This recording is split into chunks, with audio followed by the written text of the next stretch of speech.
Professor Ahmad, मैं हमेशा सोचती हूँ कि हम चीज़ें देखते कैसे हैं। ये बहुत अजीब लगता है कि सिर्फ आंखें होने से सब कुछ नजर आ जाता है। अरे फातिमा, ये तो बहुत ही उम्दा सवाल है। हमारी आंखें अल्लाह की बनाई हुई एक बेहतरीन मशीन है। चलो, आज इसी राज को खोलते हैं। जी प्रोफेसर, मैं सुनने के लिए बिल्कुल तैयार हूँ। सबसे पहले ये समझना जरूरी है कि देखने के लिए सबसे अहम चीज क्या है। आंखें। आंखें तो जरूरी है, लेकिन उनसे भी जरूरी एक और चीज है। सोचो, अगर बिल्कुल अंधेरा हो तो क्या तुम कुछ देख सकती हो? नहीं, अंधेरे में तो कुछ भी नजर नहीं आता। बिल्कुल ठीक। तो देखने के लिए सबसे पहली और बुनियादी चीज है रोशनी या लाइट। रोशनी के बगैर हम कुछ नहीं देख सकते। अच्छा, तो रोशनी होना जरूरी है। मतलब जब रोशनी किसी चीज पर पड़ती है, तभी हम उसे देख पाते हैं। हाँ, बिल्कुल सही समझी तुम। जब रोशनी किसी चीज से टकराकर वापस हमारी आंखों में आती है, तभी हम उस चीज को देख पाते हैं। रोशनी एक किस्म का पैगाम या इंफॉर्मेशन लेकर आती है। वाह! तो हमारी आंखें उस पैगाम को कैसे पढ़ती हैं? चलो अब हम आंख के अंदर सफर करते हैं। इमेजिन करो तुम्हारी आंख एक बहुत ही मुतकम्मिल कैमरा है। इसका सबसे पहला हिस्सा जो रोशनी से मिलता है वो है कॉर्निया। कॉर्निया? ये कहाँ होता है? ये तुम्हारी आंख के बिल्कुल सामने एक शफ्फाफ झिल्ली होती है। ये एक खिड़की की तरह है जो आंख को बाहर की चीजों से बचाती है और रोशनी को अंदर आने देती है। तो ये एक प्रोटेक्टिव लेयर है? हाँ, और ये रोशनी को थोड़ा मोड़ती भी है ताकि वो सही जगह पर जा सके। खिड़की से अंदर आने के बाद रोशनी एक छोटे से सुराग से गुजरती है जिसे प्यूपिल कहते हैं।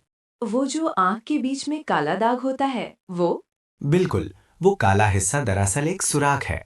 और इस प्यूपिल के इर्द गिर्द जो रंग बिरंगा हिस्सा होता है, जैसे किसी की आंखें नीली होती हैं, किसी की भूरी, उसे आइरिस कहते हैं। अच्छा, तो मेरी आंखें जो भूरी हैं, वो आइरिस है? जी हाँ, और इस आइरिस का काम बहुत दिलचस्प है। ये बिल्कुल एक कैमरा के शटर की तरह काम करता है। जब बहुत ज्यादा रोशनी होती है तो आइरिस प्यूपिल को छोटा कर देता है। क्यों? ताकि कम रोशनी अंदर जाए? हाँ, बिल्कुल सही। और जब रोशनी कम होती है तो ये प्यूपिल को बड़ा कर देता है ताकि ज्यादा रोशनी अंदर जा सके और हम अंधेरे में भी थोड़ा देख पाएं। वाओ! ये तो बहुत स्मार्ट सिस्टम है। जैसे हम बंद कमरे में पर्दे एडजस्ट करते हैं वैसे ही। बहुत अच्छी मिसाल दी तुमने। अब रोशनी प्यूपिल से गुजरी और अंदर चली गई। अगला हिस्सा है लेंस। लेंस?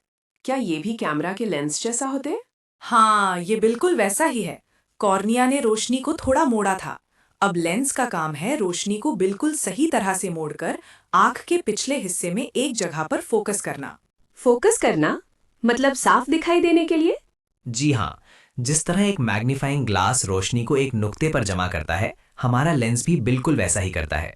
ये चीजों को करीब और दूर देखने के लिए अपनी शक्ल बदलता है। शक्ल बदलता है? खुद ब खुद? हाँ, मसल्स की मदद से, ताकि तुम दूर के दरख्त को भी साफ देख सको और अपनी किताब के लफ्जों को भी। ये सब कुछ मिली सेकेंड्स में होता है।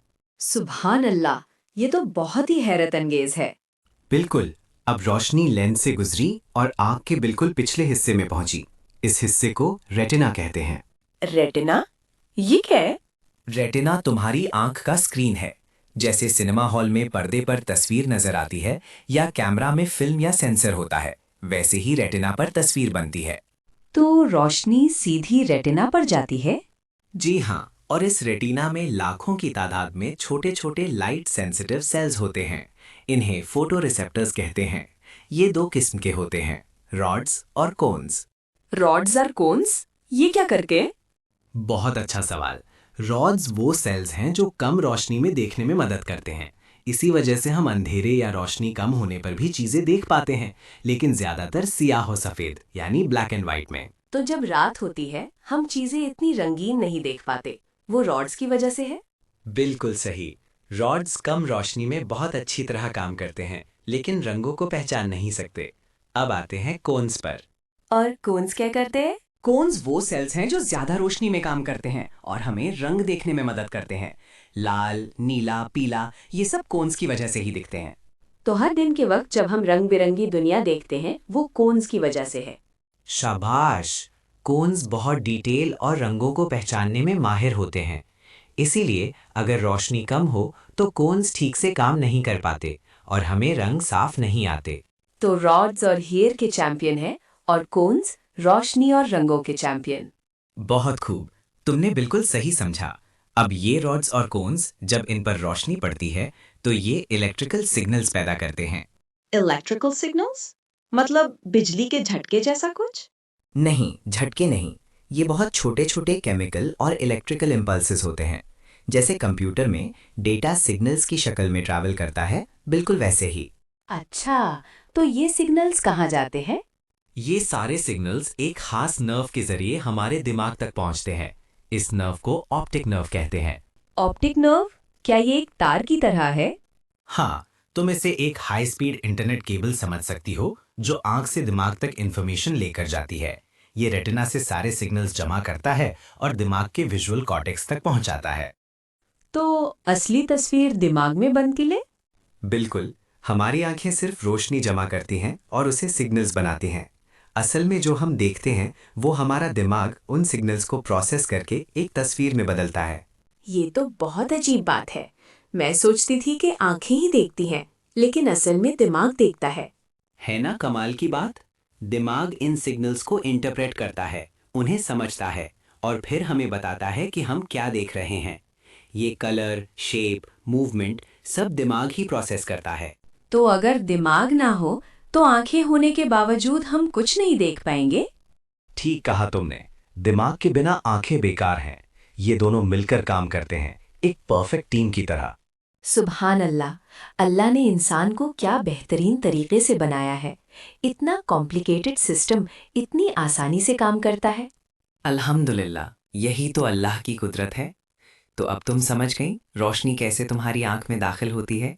कॉर्निया, प्यूपिल, आइरिस, लेंस से गुजरती है, रेटिना पर तस्वीर बनती है, रॉड्स और कोन्स सिग्नल्स बनाते हैं और ऑप्टिक नर्व के जरिए दिमाग तक पहुंचकर वहां एक मुकम्मल तस्वीर बन जाती है। जी प्रोफेसर, अब मुझे बहुत अच्छी तरह समझ आ गया। मैं अब हर चीज़ को नए तरीके से देखूंगी, ये सोचकर कि इसके पीछे कितना बड़ा सिस्टम काम कर रहा है। बहुत खूब फातिमा, यही तो तालीम का मकसद है, चीजों को गहराई से समझना और अल्लाह की कुदरत पर गौर करना। जज़ाकल्लाह खैर प्रोफेसर, आज आपने मेरी एक बहुत बड़ी कन्फ्यूजन दूर कर दी। खैर मुबारक फातिमा। जब भी कोई सवाल हो बेझिझक पूछो।